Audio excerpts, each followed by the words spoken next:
All right, good. I made some changes. How you doing, Tim? We're live. Dude, doing phenomenal, man. Happy New Year. Happy New Year, man. So what is going So, on? Tell me, what are you seeing in the marketplace?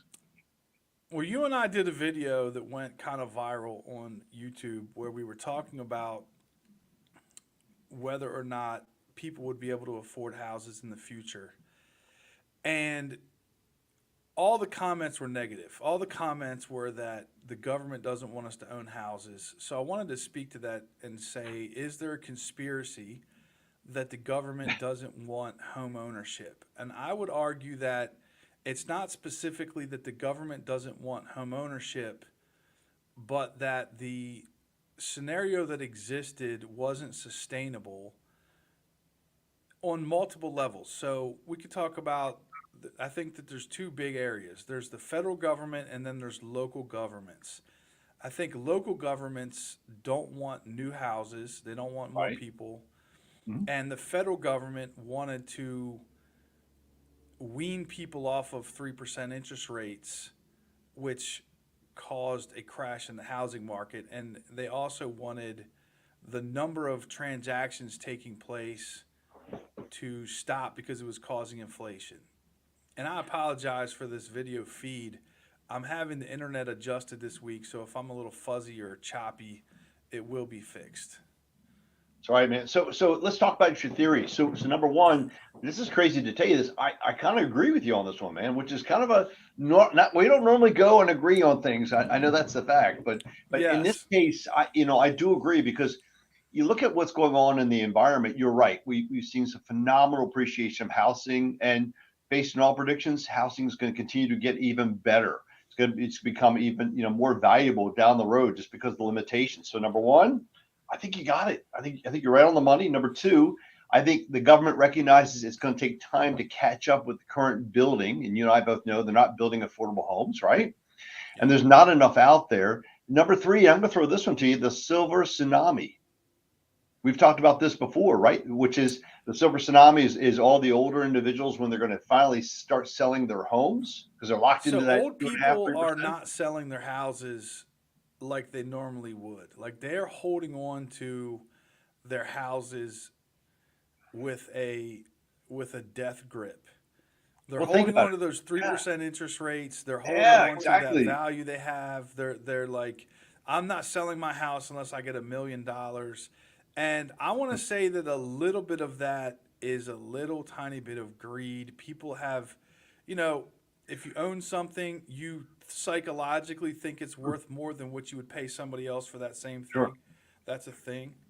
So And that's happened for so long that I think it's sort of built into psychology now as people like when you ask them what their house is worth, and I think that's always been the case, but it seems more so now, they think their house is worth more than it might actually be.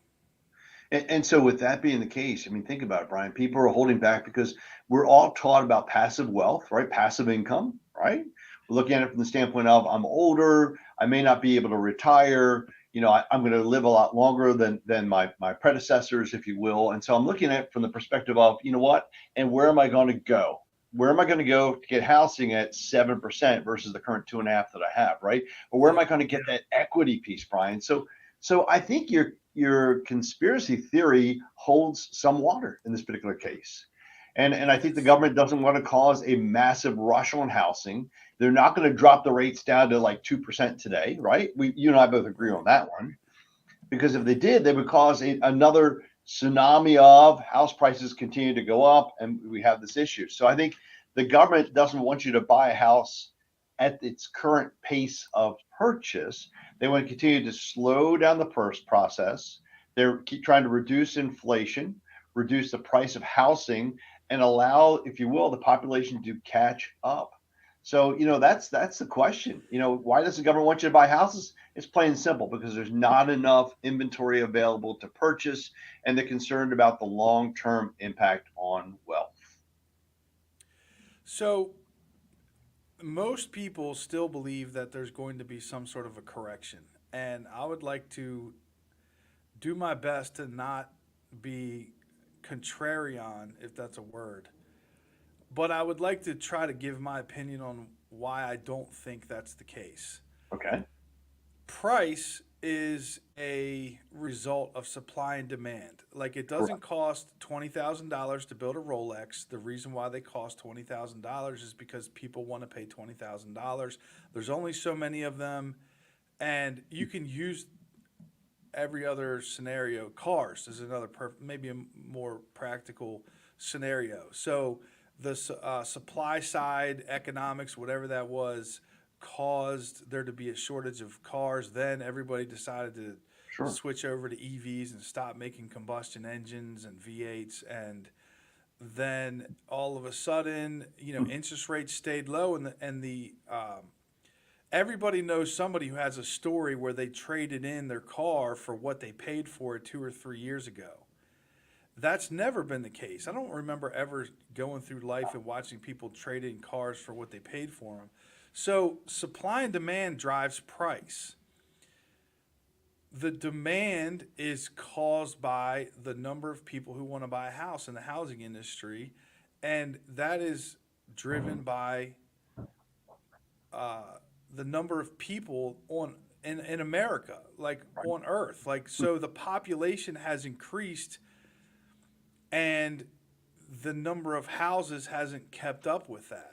Right. And we It's a also net, have net massive zero. immigration, by the way. So that's another like Right. pressure on the market is immigration. So we have immigration plus the population increasing, and the number of houses hasn't kept up. That is just one factor.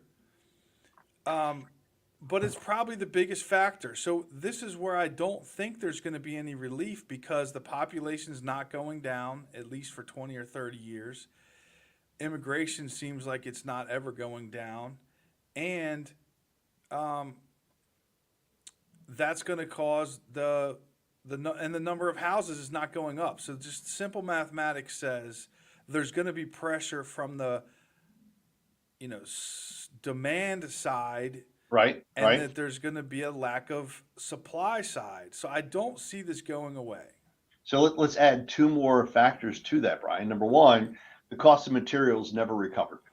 We had COVID, we had, the supply chain got interrupted in the process of the interruption, material delays got severely pushed back. And in essence, it caused prices of timber to go up dramatically. Yeah. Cost Yeah. of everything went up. At the same time, we've had to pay people more. We've had to develop different channels. So the cost to build is going up. And Brian, are they making more land? They're not making more land, No. and here's the other conspiracy, and that is local governments. Correct. I'm going to just speak to the East Coast. So the East Coast is the oldest part of America. It is the place that has the original city centers were built around ports. So you're talking Boston, New York, Baltimore. Washington D.C. is its own thing. Port Republic. Yeah, but so the city centers are the economic drivers. That's where the most people live, is in and around cities. Exactly. Those areas have a certain number of schools, a certain number of roads, a certain number of police officers, and they don't have a good plan, at least in the Washington, D.C. area, for an increased population. You look at like Annapolis, there's just not any land that I know of to build in. Prince George's County, we're talking like Charles, Prince George's County, Anne Arundel County, Calvert and St. Mary's. Montgomery. Those areas have land, but they don't want new houses. They don't have the schools. They don't have the roads. The traffic is the third worst in the country. So let's just use Maryland Right. as an example. So the local governments have put in place restrictions. Like as an example, you need 3 acres to build a house. Most people don't even want 3 acres. They'd rather live on a half an acre. I don't feel like taking care of all that. And then the other big issue is the septic systems. They've now decided that they're bad for the environment, and they would like people to be hooked up to sewer systems. But in order to build a sewer, it's like $2 to $5 million. You have to have a certain number of houses to support it in order for it to be economically viable. It Right. adds an enormous cost just to the original build of the house, way more than a septic tank. Mm-hmm. And like it's just not there. The will of the people is not there. They don't want, not in my backyard is sort of the mantra. So I think you nailed it down. You nailed it down to A, supply and demand, right? B, cost to build. C, Yep. the impact on the governments, the counties, whether it's the Yep. school systems, infrastructure, police department, et cetera. D, septic. I mean, let's face it, utilities, which Yep. is huge. And the last part, Brian, bringing the whole picture into place. Okay, we've nailed all those pieces down. I'm going to tell you, it's also debt. The government doesn't want to incur any more debt itself. To do these increases, they've got to increase the debt. To increase the debt, you're going to put more of a tax burden onto the regular consumer. The consumers right now are already fighting some of the taxes that we're paying as a behind You're piece. talking about on a local level?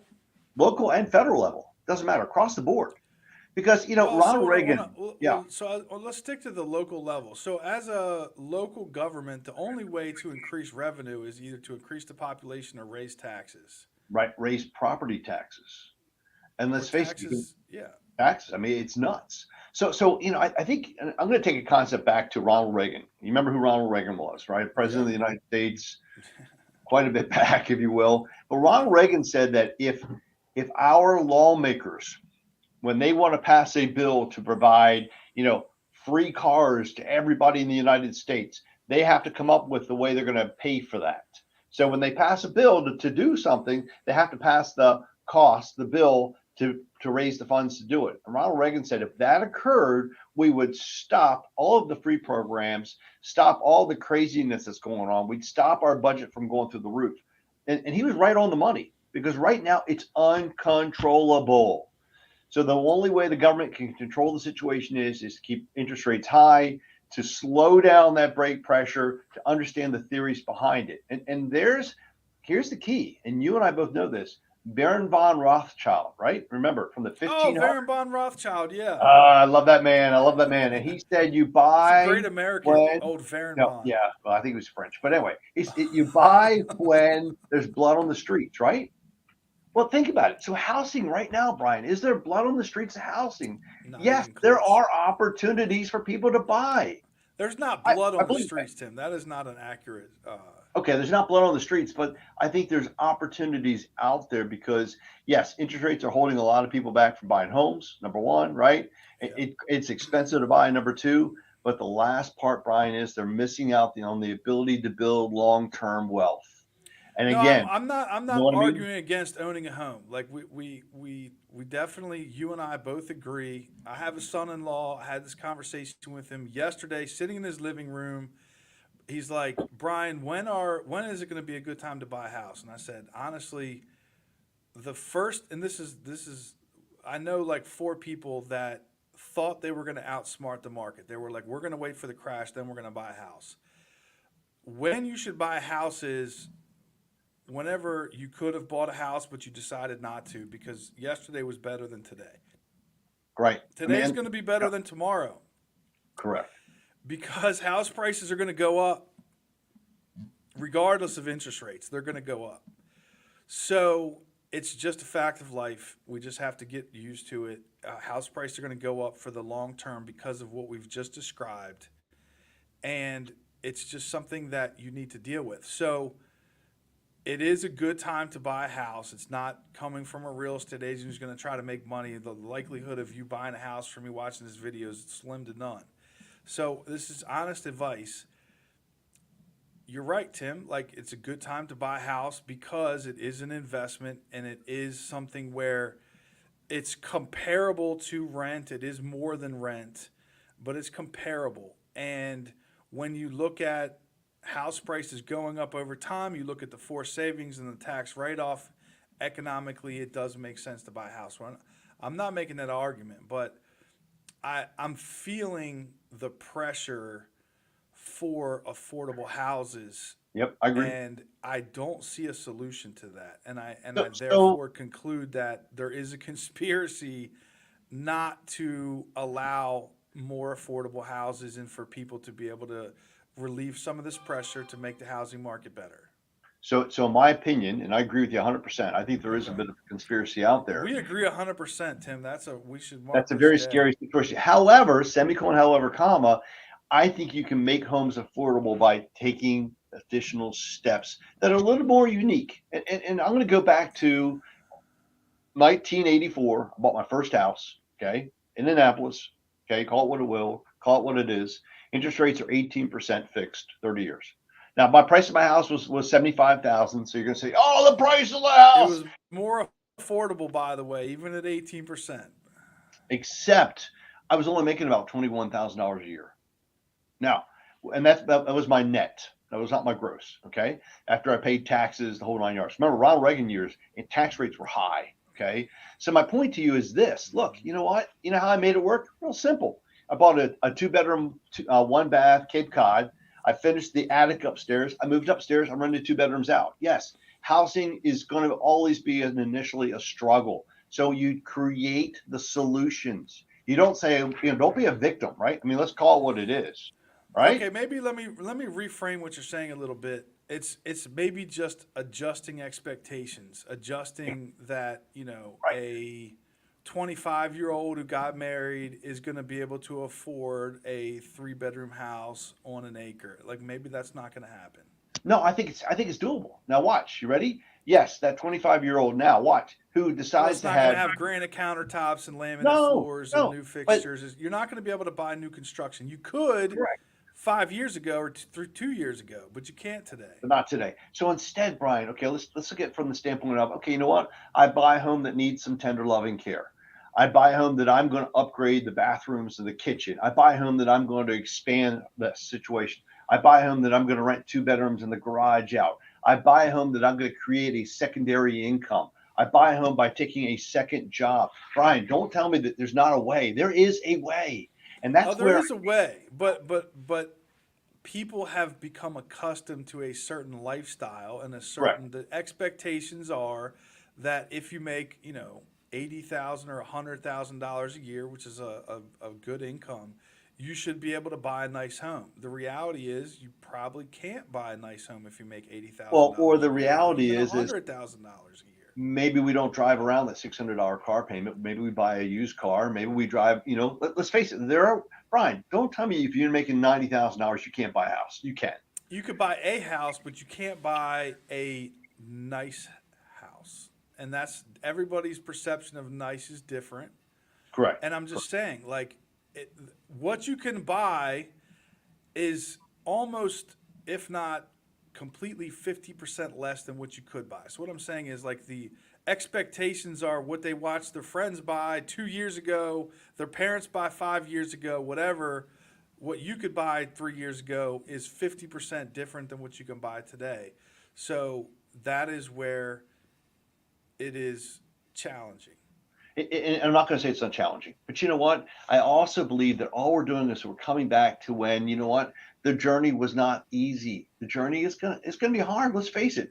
That's why work is called work, I'll not agree with you play, on that too, right? Tim. I'm going to agree with you on that. I'm going to say Please, that for please. most Yeah, of the past 50 years, people buying a home and people in America had to struggle a little bit, and we they haven't did. been struggling the same way. Correct.